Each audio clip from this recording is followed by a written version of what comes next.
너는 이스라엘의 선생으로서 이러한 것들을 알지 못하느냐? 진실로 진실로 내게 이르노니 우리는 아는 것을 말하고 본 것을 증언하노라. 그러나 너희가 우리의 증언을 받지 아니하는도다. 내가 땅의 일을 말하여도 너희가 믿지 아니하거든. 하물며 하늘의 일을 말하면 어떻게 믿겠느냐? 하늘에서 내려온 자 곧 인자 외에는 하늘에 올라간 자가 없느니라. 모세가 광야에서 뱀을 든 것 같이 인자도 들려야 하리니 이는 그를 믿는 자마다 영생을 얻게 하려 하심이니라. 하나님이 세상을 이처럼 사랑하사 독생자를 주셨으니 이는 그를 믿는 자마다 멸망하지 않고 영생을 얻게 하려 하심이라. 하나님이 그 아들을 세상에 보내신 것은 세상을 심판하려 하심이 아니요 그로 말미암아 세상이 구원을 받게 하려 하심이라. 그를 믿는 자는 심판을 받지 아니하는 것이요 믿지 아니하는 자는 하나님의 독생자의 이름을 믿지 아니하므로 벌써 심판을 받은 것이니라. 그 정죄는 이것이니 곧 빛이 세상에 왔으되 사람들이 자기 행위가 악함으로 빛보다 어두움을 더 사랑한 것이니라. 악을 행하는 자마다 빛을 미워하여 빛으로 오지 아니하나니 이는 그 행위가 드러날까 하며 진리를 따르는 자는 빛으로 오나니 이는 그 행위가 하나님 안에서 행한 것임을 나타내려 함이라. 안녕하세요. 행복한 아침 묵상에 오신 성도님들을 환영하고 축복합니다. 오늘 우리가 함께 나눈 말씀은 요한복음 3장 10절에서 21절 말씀입니다. 오늘의 말씀은 많은 성도님들이 교회에서 한 번쯤은 들어본 적이 있는 말씀입니다. 하나님이 세상을 이처럼 사랑하사 독생자를 주셨으니 누구든지 예수 믿으면 멸망하지 않고 영생을 얻으리로다. 요한복음 3장 16절 이라는 찬양이 있습니다. 이 구절은 많은 사람들이 성경에서 가장 유명하고 중요한 말씀 중 하나라고 생각할 것입니다. 왜냐하면 하나님의 사랑과 예수 그리스도의 죽음 그리고 그 목적과 결과를 선명하게 보여주기 때문입니다. 하나님께서는 독생자를 주실 정도로 세상을 사랑하십니다. 세상, 즉 죄로 물든 인간을 하나님은 사랑하셨습니다. 세상은 그 자체로 타락했으며 하나님의 뜻을 벗어났습니다. 하지만 그럼에도 불구하고 하나님은 세상을 사랑하셨습니다. 하나님께서 세상을 사랑하신 이유는 무엇일까요? 하나님의 사랑은 조건 없는 사랑입니다. 요한일서 4장 19절을 말씀해 보면 우리가 사랑하면 그가 먼저 우리를 사랑하셨습니다. 아멘. 우리가 먼저 하나님을 사랑한 것이 아니라 하나님께서 우리를 먼저 사랑하셨습니다. 하나님의 사랑은 우리의 행위나 자격에 의해 결정되지 않았습니다. 하나님은 우리의 죄와 부족함에도 불구하고 우리를 구원하기 위한 계획을 세우셨습니다. 이것이 바로 하나님의 조건 없는 사랑이죠. 이어 하나님의 사랑이 어떠한 방식으로 나타났는지 설명해 줍니다. 바로 예수 그리스도를 세상에 보내셨다는 것입니다. 예수님은 하나님의 독생자로 그분의 사랑의 표현이자 구원의 계획이었습니다. 아무리 사랑이 많다 해도 이 세상 그 어느 누구도 자신의 자녀를 내어주지는 않습니다. 그러나 하나님은 죄인인 우리를 위해 아들을 내어주심으로 우리를 향한 당신의 사랑이 어느 정도인지 확실히 보여주셨습니다. 예수님은 단순히 세상에 오셔서 가르침만을 전하신 분이 아니십니다. 로마서 5장 8절 말씀에 보면 우리가 아직 죄인 되었을 때 그리스도께서 우리를 위하여 죽으심으로 하나님께서 우리에 대한 자기의 사랑을 확증하셨느니라 라고 말합니다. 그분은 십자가에서 죽으심으로 우리의 죄를 대신 지셨고 우리가 하나님과 화목하게 되는 길을 열어주셨습니다. 이 구속의 계획은 우리가 받을 수 있는 최고의 선물입니다. 하지만 구원의 조건이 믿음에 있다는 것을 오늘 본문에서는 분명히 알려주고 있습니다. 본문 18절 말씀에 보면 그를 믿는 자는 심판을 받지 아니하는 것이요 믿지 아니하는 자는 하나님의 독생자의 이름을 믿지 아니하므로 벌써 심판을 받은 것이니라. 아멘. 예수님은 세상에 오셔서 우리의 구속을 이루셨지만 그 구속의 은혜를 누리기 위해서는 예수님을 믿어야 합니다. 믿음이 없다면 구원의 은혜는 적용되지 않는다고 말합니다.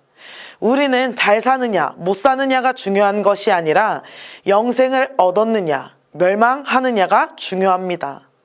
하나님이 예수님을 보내주신 것은 전적으로 사랑에서 비롯되었습니다. 심판이 아닌 구원을 목적으로 예수님을 보내주신 것이죠.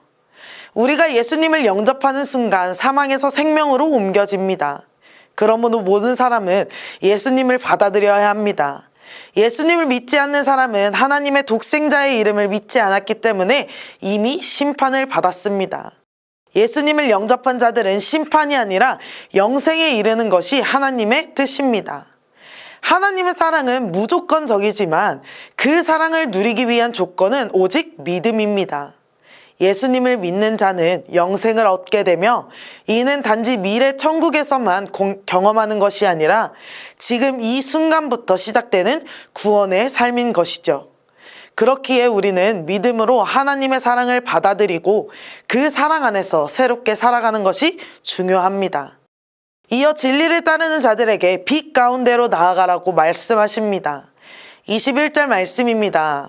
진리를 따르는 자는 빛으로 오나니 이는 그 행위가 하나님 안에서 행한 것임을 나타내려 함이라 하시니라. 아멘. 하나님은 예수님을 보내어 세상의 빛을 비추셨지만 많은 사람들이 그 빛을 거부하고 어둠 속에 머물러 있습니다. 왜냐하면 사람들은 자신들의 악한 행위가 드러날까 두려운 마음의 빛을 거부한 것입니다. 하지만 우리는 하나님의 빛을 받아들이고 그 빛 속에서 살아가야 합니다. 예수님을 믿고 그분의 말씀을 따를 때 우리는 어두움과 죄악에서 벗어나 진정한 빛을 경험하게 됩니다. 하나님의 사랑은 그 빛을 통해 우리의 삶을 변화시키고 우리가 올바른 길을 걸을 수 있도록 인도하십니다. 사랑하는 천안침례교회 성도 여러분, 하나님은 세상을 이처럼 사랑하사 독생자를 주셨습니다. 이 사랑은 단지 과거에 그치는 것이 아니라 오늘 우리의 삶 속에서 여전히 그 힘을 발휘하고 있습니다. 예수님을 통해 나타난 하나님의 사랑은 우리의 구원과 삶의 근본적인 기초가 됩니다. 우리는 그 사랑을 믿음으로 받아들이고 빛 가운데로 나아가야 합니다. 하나님의 사랑은 끝이 없습니다. 우리는 하나님의 사랑으로 예수님을 믿고 영접함으로써 사망에서 생명으로 옮겨진 자들이 되었습니다. 그러므로 우리는 매일 감사와 찬양으로 하나님께 나아가야 합니다. 오늘 이 말씀을 통해 하나님의 사랑을 다시 한번 같이 묵상하고 그 사랑을 우리의 삶 속에서 실천하며 복음을 전하는 천안침례교회 모든 성도님들이 다 되시기를 소망합니다. 함께 기도하겠습니다.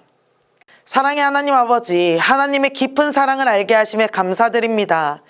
우리가 하나님의 사랑을 다 이해할 수 없지만 그 사랑이 예수 그리스도를 통해 우리에게 구원의 길을 열어주신 것임을 믿습니다. 하나님의 그 사랑을 깊이 새기고 예수님을 믿음으로 영생을 얻게 하신 그 은혜에 감사하며 살아가게 하여 주옵소서. 이 사랑이 우리 삶의 중심이 되어 어두운 세상 속에서도 빛을 비추며 살아가는 삶이 되게 하시고 하나님의 빛을 따를 때 그 빛 안에서 우리의 모든 죄와 어두움이 사라지고 새롭게 거듭나게 하여 주옵소서. 감사드리며 예수님의 이름으로 기도드립니다. 아멘.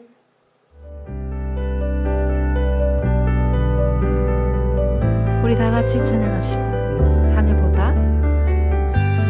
하늘보다 높으신 주 사랑, 바다보다 넓으신 주 사랑, 나를 향한 크고 높으신 사랑, 헛되고 헛된 그 모든 것 내게서 멀리 거두셨네. 나의 수치 찬양되었네. 영원히 감사드리리. 주님의 그 은혜, 날 찾아주신 그 사랑, 오 주님 내 전부. 사랑해요, 경배해요, 나 주 위에 살리.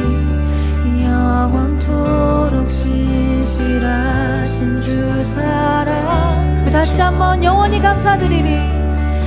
영원히 감사드리리. 주님의 그 은혜, 아멘. 날 찾아주신 그 사랑, 오 주님